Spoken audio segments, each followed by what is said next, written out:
Welcome to Time News Studios.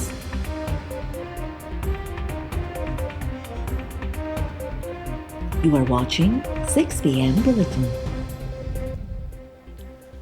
वज़ीर-ए-आज़म शहबाज शरीफ सां आलमी बैंक जे वफ़द जी मुलाक़ात। शहबाज शरीफ कंट्री पार्टनरशिप तहत वर्ल्ड बैंक जे क़दमनि जा थोरा मञीदे चयो त वर्ल्ड बैंक जे क़दमनि सबबि पाकिस्तान में $20 अरब खां वधीक तरक़ियाती सीड़पकारी थींदी। MD वर्ल्ड बैंक पारां पाकिस्तान जे मुआशी शोबे में ताज़ी कारकर्दगी ऐं इस्तेहकाम मिसाली करार। इना विर्डा चयो त पाकिस्तान मैक्रो इकोनॉमिक इस्तेहकाम लाइ मस्बत क़दमनि सां नामुमकिन खे मुमकिन करे ॾेखारियो। उम्मीद आहे त वज़ीर आज़म जो अमली क़दमनि ते ज़ोर हिन पार्टनरशिप फ्रेमवर्क खे कामयाबी ॾियारींदो। वज़ीर आज़म शहबाज शरीफ सां IMF वफ़द जी मुलाक़ात। IMF प्रोग्राम ते अमल दरामद जे हवाले सां मुआशी सुधारनि ऐं हाकारी नतीजनि ते इत्मीनान जो इज़हार। मुलाक़ात में वफ़ाक़ी वज़ीर मोहम्मद औरंगज़ेब, अहमद चीमा, चेयरमैन FBR ऐं ॿियनि लाॻापियल इख़्तियारनि शिरकत कई। वज़ीर आज़म शहबाज शरीफ वाज़े कयो त पाकिस्तान मुआशी इस्तेहकाम खां पोइ तरक़ी तरफ़ रवां दवां आहे। हुकूमत जी पहिरीं तरजीह मैक्रो इकोनॉमिक सतह ते सुधारनि सां गॾु इदारती सुधारनि खे तेज़ करणु आहे। भारत पहलगाम वाक़े जी आड़ में पाकिस्तान ते बेबुनियाद इल्ज़ाम लॻाया। दुनिया ॾो साबित कयो त इल्ज़ाम भारतीय साज़िश जो हिसो आहिनि। पाकिस्तान ऐं भारत विच में जंग जा नतीजा भवाइता थी सघनि पिया। जंग कंहिं बि वक़्तु ख़तरनाक सूरतहाल इख्तियार करे सघे पई। वज़ीर आज़म शहबाज शरीफ जो मुज़फ़राबाद में भारतीय हमलनि में शहीद शहरनि जे वारसनि खे इमदादी रक़म ॾियण वारी तक़रीब खे ख़िताब। शहबाज शरीफ चयो त पाक फ़ौज भारतीय अगराई जो मुंहुं तोड़ जवाबु ॾिनो। हाणे मोदी सरकार पाकिस्तान ते हमले खां अॻु 100 भेरा सोचींदी। पाकिस्तान जे जवाब ते भारत गोॾा खोड़ण ते मजबूर थी वियो। असांजी ज़मीनी, हवाई ऐं सामुंडी फ़ौज मुकमल तौर तयारु आहे। उम्मीद आहे त क़यामत ताईं एटमी हथियारनि जी ज़रूरत न पवंदी। खुज़दार में स्कूल बस ते हमले जो CTD थाणे ते केस दाख़िल। पुलिस जी फ़रियाद ते दाख़िल कयल केस में क़त्ल जे इरादे ऐं दहशतगर्दी जा कलम शामिल कया विया आहिनि। हिकु ॾींहुं अॻु स्कूल बस ते हमले में 4 शागिर्दनि समेत 6 ॼणा शहीद ऐं 38 ज़ख़्मी थी पिया हुआ। सिक्योरिटी ज़रिए जो चवणु आहे त खुज़दार हमले जी मनसूबाबंदी भारत में कई वई, जंहिंखे प्रॉक्सीज़ मंतक़ी अंजाम ते पहुचायो। सेनेट में खुज़दार में स्कूल बस ते दहशतगर्दनि जे हमले ख़िलाफ़ मज़म्मती ठहराव मंज़ूर। सेनेटर आग़ा शाहज़ेब दुरानी ठहराव पेश कयो। ठहराव में चयो वियो त खुज़दार में मासूम ॿारनि जी स्कूल बस ते दहशतगर्दनि जे बुज़दिलाणे हमले जी मज़म्मत कयूं था। बुज़दिलाणे हमले जी मनसूबाबंदी भारत कई ऐं पंहिंजी प्रॉक्सीज़ जे ज़रिए खुज़दार में हमिलो कयो। दहशतगर्दी जे ज़िम्मेवारनि खे अंजाम ते पहुचायो वञे। सेनेटर इरफान सिद्दीकी चयो त भारत पाकिस्तान में दहशतगर्दी कराए रहियो आहे। दहशतगर्दनि खे तरबियत ऐं हथियार फ़राहम करे रहियो आहे। इहा कहिड़ी कावड़ आहे? हक़नि जे नाले ते मासूम ॿारनि खे ज़बह कयो पियो वञे। मासूम ॿारनि जो रत वहाईंदड़नि जूं सिसियूं धड़ खां धार कयूं वञनि।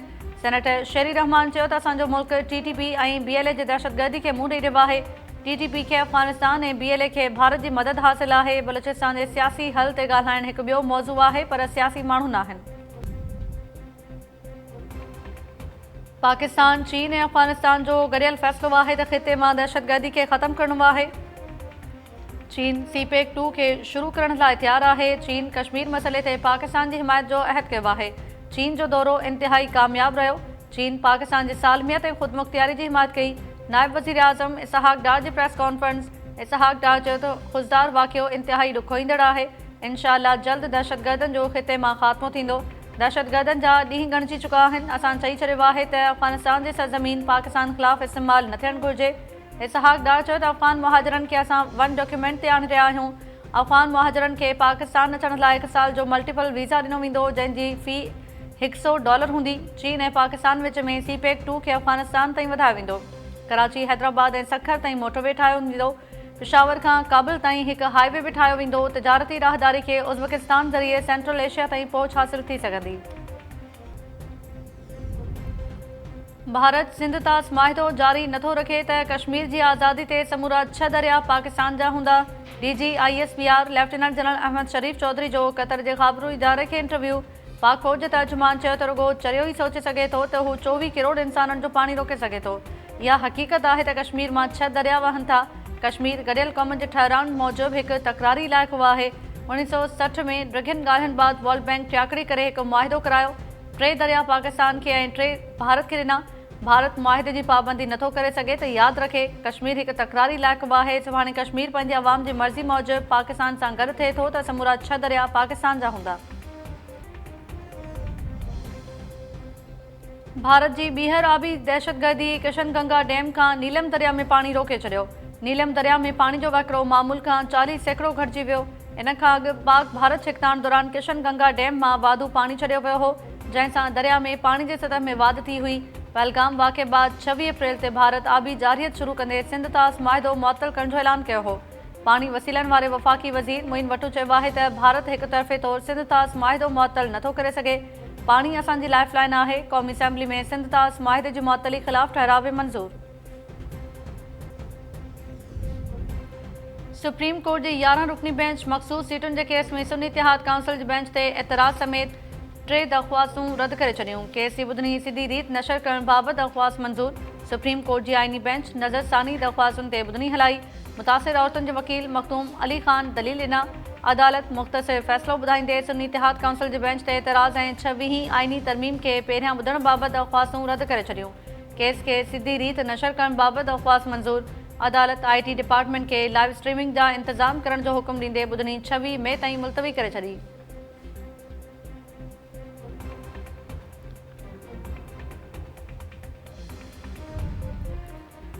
PTI बानी टियों भेरो पॉलीग्राफ टेस्ट कराइण खां इनकार करे छॾियो। ज़रियनि मूजिबि लाहौर पुलिस जी जांच टीम DSP आसिफ जावेद जी सरबराही में अडियाला जेल पहुती। जांच टीम के PTI बानी जे 9 मई जे केसिस में पॉलीग्राफ टेस्ट करणी हुई। PTI बानी जे इनकार बाद जांच टीम रवानी थी वई।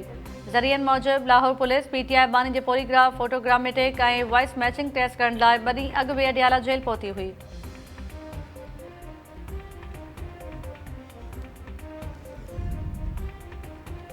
जेको कुझु 9 मई ते थियो ऐं जेको कुझु भारत कयो उन में घणो फ़र्क़ु नाहे। शख़्सियत सां इख़्तिलाफ़ थी सघे थो, पर 9 मई ते फ़ौजी ठिकाणनि खे साड़ियो वियो। PTI उहो कुझु कयो जेको दुश्मन वरियनि में न करे सघियो। पंजाब जी वज़ीर आला मरियम नवाज़ जो सरगोधा में तक़रीब खे ख़िताब। मरियम नवाज़ चयो त 9 मई ते हिकु जमात ऐं कुझु माण्हुनि भड़काइण ते जेको कुझु कयो उहो दहशतगर्द कंदा आहिनि। उन सियासी शख़्सियत जो टारगेट बि असांजी फ़ौज हुई, जिन ठिकाणनि खे बाहि ॾिनी वई हुई।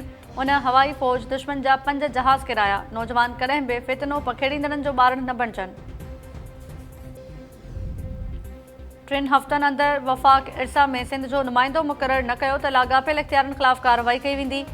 सिंध हाई कोर्ट जो वफ़ाक़ी हुकूमत खे 3 हफ़्तनि अंदरि इरसा में सिंध जो नुमाइंदो मुक़ररु करण जो हुकुम। सिंध हाई कोर्ट में इरसा में सिंध जो नुमाइंदो मुक़ररु करण ऐं कैनालनि लाइ पाणी जी फ़राहमी वारे सर्टिफिकेट ख़िलाफ़ दरख़्वास्त ते ॿुधणी थी। दरख़्वास्त गुज़ार जो वकील ज़मीर घुमरो, वफ़ाक़ जो नुमाइंदो ऐं ॿिया अदालत आॾो पेश। अदालत चयो त अॼु ताईं वफ़ाक़ी हुकूमत सिंध मां इरसा जो मेंबर मुक़ररु नाहे कयो। गुज़िरियल ॿुधणी ते मेंबर मुक़ररु करण जो हुकुम जारी कयो हो। वफ़ाक़ी नुमाइंदे चयो त वफ़ाक़ी हुकूमत इरसा क़ानून में तरमीम करण बाद सिंध मां इरसा जो वफ़ाक़ी नुमाइंदो मुक़ररु कंदी।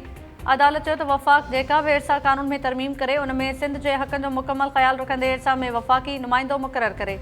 अदालत ॿुधणी 25 जून ताईं मुलतवी करे छॾी।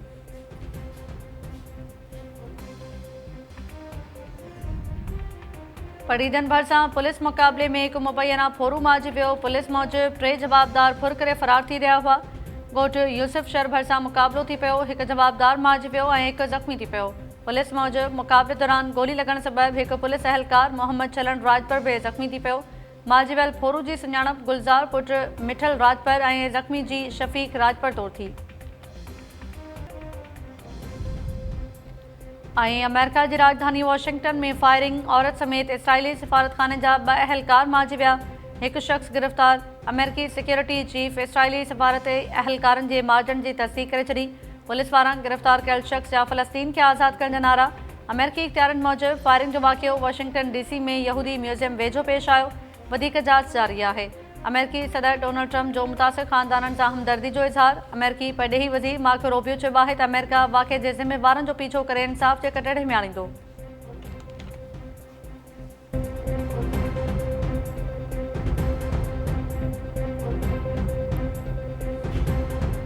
अस्सलाम वालेकुम नाज़रीन, टाइम न्यूज़ सां गॾु आऊं आहियां ताहिरा वज़ीर। हेडलाइन्स सां वठी तफ़सीली ख़बरूं शॉर्ट ब्रेक खां पोइ।